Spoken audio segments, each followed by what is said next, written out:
মসজিদের দেওয়ালে ইসলামের পোস্টার দেওয়া যাবে কিনা? কোথায় দিবেন ভাই? দেওয়ালটাকে ভিতরে না বাহিরে? ভিতরে দেওয়া যাবে না, বাহিরে না দেওয়াই উত্তম, ভালো।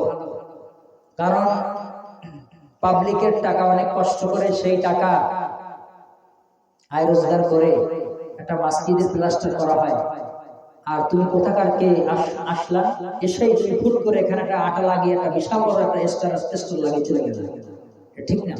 এজন্য মাহফিল কমিটির লোকের উচিত হলো যেখানে বাচ্চাদেরকে পাঠাবে তাদেরকে বলে দেওয়া যে খবরদার কোন মন্দির, কোন মসজিদে, কোন বাড়ির দেওয়ালে এগুলো লাগাবে না।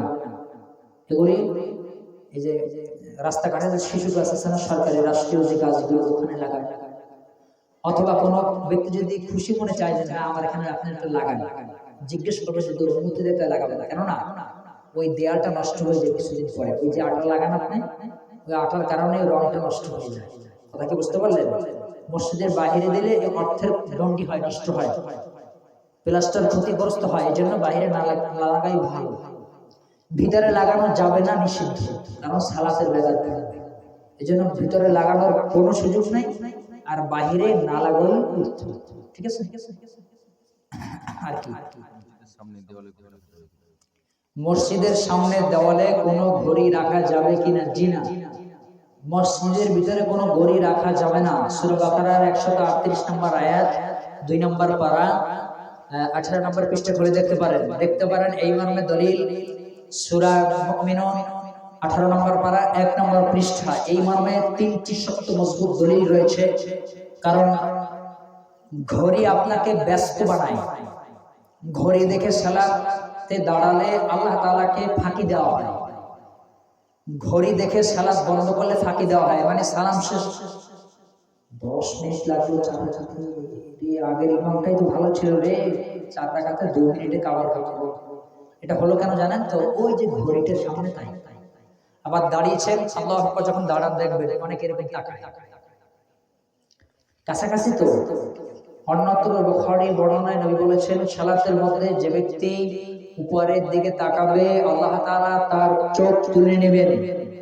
সালাতের ভিতরে যে ব্যক্তি ডানে বামে তাকাবে শয়তান তার সালাতকে সবল মেরে নিয়ে যাবেন।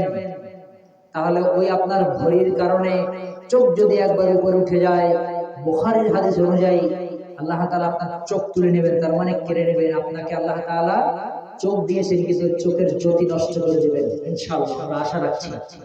তো এই যে সুযোগটা আপনি করে দিলেন, কি বুঝাতে চাচ্ছেন? মসজিদ আল্লাহর ঘর।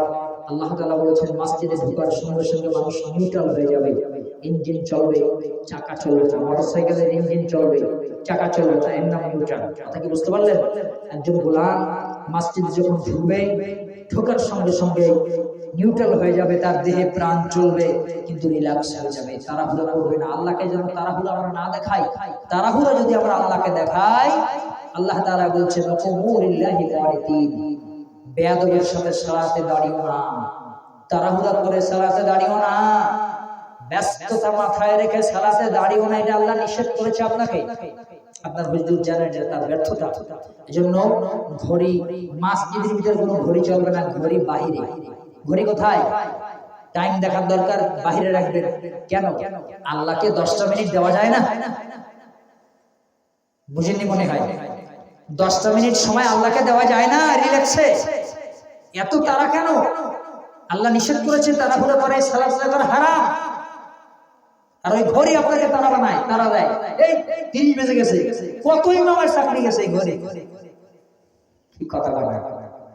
কত ইমামের চাকরি গেল এই ঘড়ির কারণে। ইমাম সাহেবের সারা কোনো দামই নাই।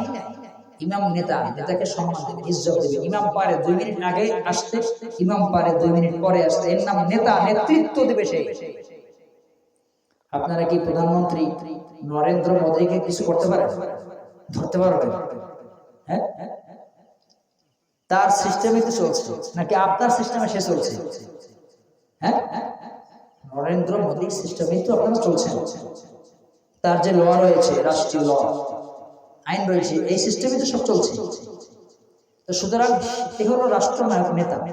ইমাম তো একজন নেতা, তার অধীনস্থ মুসল্লি আপনারা, সুতরাং নেতাকে মূল্যায়ন করতে হবে, ইজ্জত দিতে হবে, সম্মান দিতে হবে। কথা বুঝতে পারলেন? এই জন্য ইমাম 2 মিনিট আগেও আসতে পারে, ইমাম চাইলে 2 মিনিট পরেও সালাত শুরু করতে পারে। এই অধিকার নবী মুহাম্মদ সাল্লাল্লাহু আলাইহি ওয়াসাল্লাম দিয়েছে।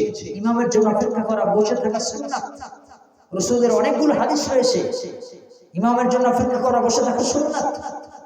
আর সেই সুন্নাতগুলো আমরা হারিয়ে ফেলছি। কথা কি বুঝতে পারলেন? তা আলহামদুলিল্লাহ, জাযাকাল্লাহু খাইর।